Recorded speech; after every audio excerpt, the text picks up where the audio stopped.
Sir नमस्कार। नमस्कार sir. Sir क्या नाम है आपका? मेरा नाम देवदत्त मेघवाल है सर। कहाँ से आए जी? राजस्थान गंगानगर से हूँ सर।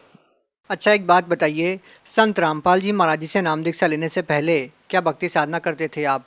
पहले मैं रामदेव जी महाराज की सेवा करता था, भक्ति करता था, गोसाई जी की भक्ति करता था और माता की भक्ति करता था, भैरों की भक्ति करता था जी। संत रामपाल जी महाराज जी से कब जुड़े? मैं संत रामपाल जी महाराज से अपने 1 मार्च 2014 को जुड़ा था सर। संत रामपाल जी महाराज जी से नाम दीक्षा क्यों ली जब आप पहले ही भक्ति कर रहे थे तो? संत रामपाल जी महाराज से मैंने नाम दीक्षा इस प्रकार ली सर, क्योंकि मेरे कमर में बहुत ज़्यादा दर्द था, इसलिए मैंने संत रामपाल जी महाराज से नाम दीक्षा ली सर। तो क्या सर संत रामपाल जी महाराज जी कमर का दर्द ठीक करते हैं? नहीं जी, मैं 5 साल से बेड रेस्ट पर था। तो क्या होता है जी, और तो कोई जरिया था नहीं, टाइम पास का कोई जरिया नहीं था। टीवी चला के कभी कोई नाटक देख लिया, कभी कोई फिल्म देख ली, करते करते करते करते क्या होता है, एक दिन संत रामपाल जी महाराज का सत्संग चल रहा था साधना टीवी पे।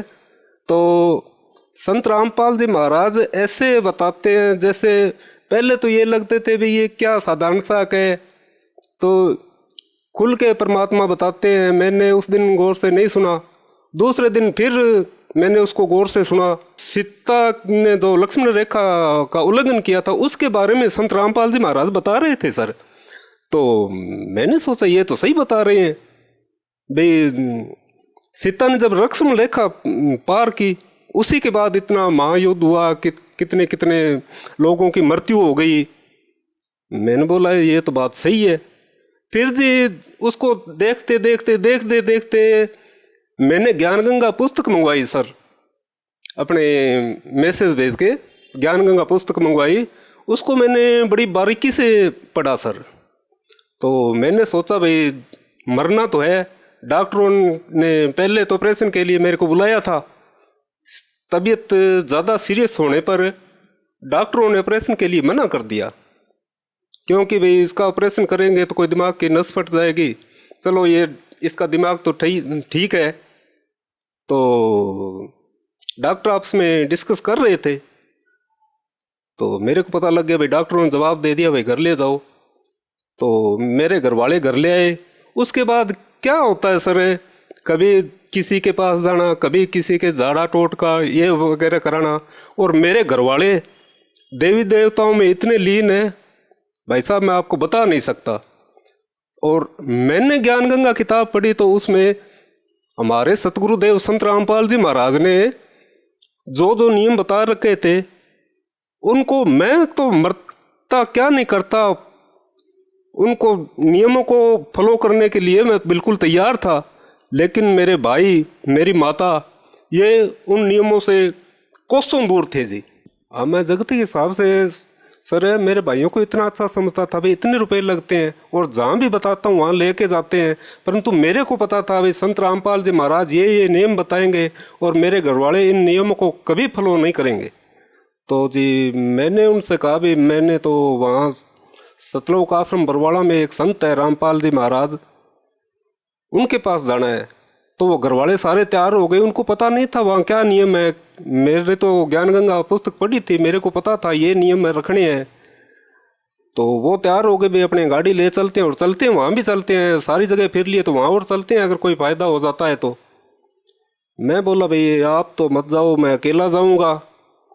तो वो बोले भाई आप तो उठ बैठ नहीं सकते, अकेले कैसे जाओगे। तो ऐसे हमारी शाम को चर्चा चलता रही। मेरे माता ने मना कर दिया भाई बेटा अकेले को तेरे को नहीं भेजेंगे। और मैं सोच रहा था अगर यह साथ चले गए ना तो परमात्मा संत रामपाल जी महाराज से मेरे को नाम नहीं लेने देंगे।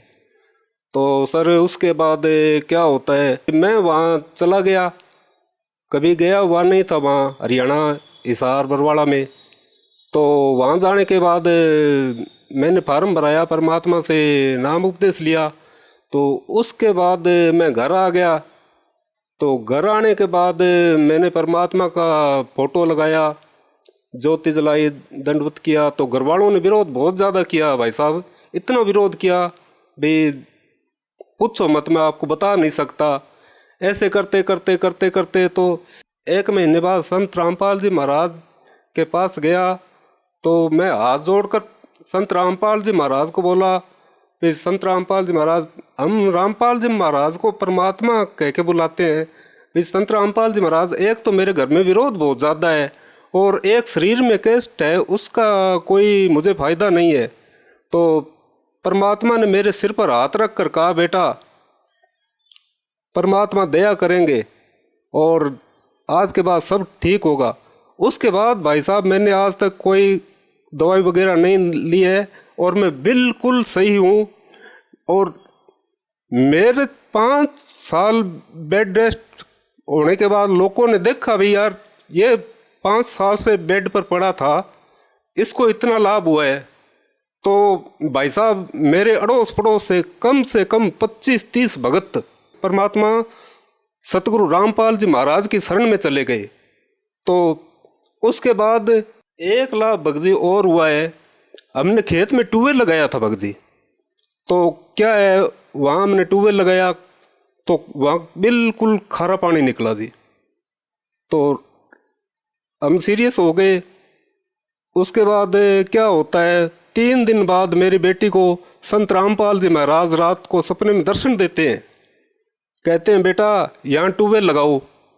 तो सुबह वो मेरी बेटी उठती है और अपनी माँ से कहती है कि माँ रात मुझे संत रामपाल जी महाराज ने दर्शन दिए हैं और वो बोल रहे हैं कि यहाँ ट्यूबवेल लगाओ। तो हम सुबह उठ के चाय पानी पी रहे थे, तो मेरी पत्नी बोली भी रात अपने गुरुजी संत रामपाल जी महाराज ने अपनी बेटी को दर्शन दिए हैं। तो मैं बोला भी संत रामपाल जी महाराज ने दर्शन दिए, संत रामपाल जी महाराज क्या कह रहे थे? तो मेरी बेटी है वो जी ऐसे संगति बहुत ज़्यादा बोलती नहीं है, उसने अपनी माँ को बताया कि यहाँ परमात्मा ने बताया सिर्फ 10 फुट दूर भाई यहाँ ट्यूबवेल लगाओ बेटा, मीठा पानी निकलेगा। तो उसने ये बरवाड़ा कांड के बाद नाम लिया है। तो मैंने उसको पूछा बेटा तुम संत रामपाल जी महाराज को देखा नहीं और नहीं? तो कर नहीं पापा मुझे दर्शन दिए हैं और आप यहाँ ट्यूबवेल लगाओ। तो जी वो ट्यूबवेल लगाने वाली मशीन मेरे खेत में खड़ी थी। मैंने मिस्त्री को फ़ोन किया, वो आया, उसने सोचा ट्यूबवेल कहीं दूर लगाएंगे। मैंने कहा यार ट्यूबवेल लगाना है। वो कहता यार यहाँ ट्यूबवेल लगाना है, दिमाग ख़राब हो गया। तो मुझे संत रामपाल जी महाराज पर, हमारे गुरुदेव पर पूर्ण विश्वास था। आज भी मेरे खेत में वो ज्यों के त्यों ट्यूबवेल पड़े हैं। 10 फुट दूर हमने ट्यूबवेल लगाया सर। तो उसमें क्या होता है, पहले वाला कुआं हमने 90 फुट किया और दूसरे वाला भी 90 फुट किया। आज भी आप जाकर, आप मीडिया वाले हो, जाकर वहाँ देख सकते हो। एक जहाँ बोर किया था वो मैंने अभी बुरा नहीं है, लोगों को दिखा रहा हूँ। वहाँ तो खारा पानी, बिल्कुल खारा पानी है, और जो 10 फुट दूरी पर है वहाँ मीठा पानी है। साथ ही 1 बीघे में मेरे डैम बना हुआ है, वो उससे हरदम लबालब रहता है। मेरे खेत में अच्छी फसलें होती है। भाई साहब आज आप वहाँ जाकर देख सकते हो, और वो मैं हरदम उसको रखूँगा। एक में खारा पानी निकलता और एक में मीठा पानी निकलता है। ये हमारे सतगुरुदेव जी ने हमें लाभ दिए हैं। और एक लाभ भाई साहब और है, मेरी पत्नी को करंट लग गया था, जैसे दूध पिलाने वाले की मदानी होती है। तो बरसात हुई थी, नंगे पैर वहाँ पीछे से पलक नहीं हटाया और वो मदानी के पास ही बटन होता, उसको बंद करने लगी तो मदानी के चिपक गई और वहीं गिर गई। हमने पीछे से तार तोड़ के उसको हटाया। तो भाई साहब क्या होता है, उसके चाय वाला कप ही हाथ से नहीं उठाया जाता था। और हम हमारे गुरुदेव की शरण में आने के बाद आज वो गायों का दूध निकालती है, 20 लीटर पानी की बाल्टी उठाती है। ये हमारे परमात्मा ने भाई साहब हमें लाभ दिए हैं। सर भगत समाज को क्या संदेश देना चाहते हैं? सर भगत समाज को मैं ये संदेश देना चाहता हूँ, खासकर पढ़े लिखे लोगों को, भाई आप एक बार शास्त्रों को उठाकर देख तो लो। भाई संत रामपाल जी महाराज हमारे गुरुदेव आपको क्या समझा रहे हो, एक ही की बातें करते हो। तो मैं तो भगत समाज और जगत को यही संदेश देना चाहता हूँ कि एक बार अच्छी तरह इनका ज्ञान समझो और इनसे उपदेश नाम उपदेश लेकर अपना जीवन सफल बनाएं। जी धन्यवाद। धन्यवाद सर।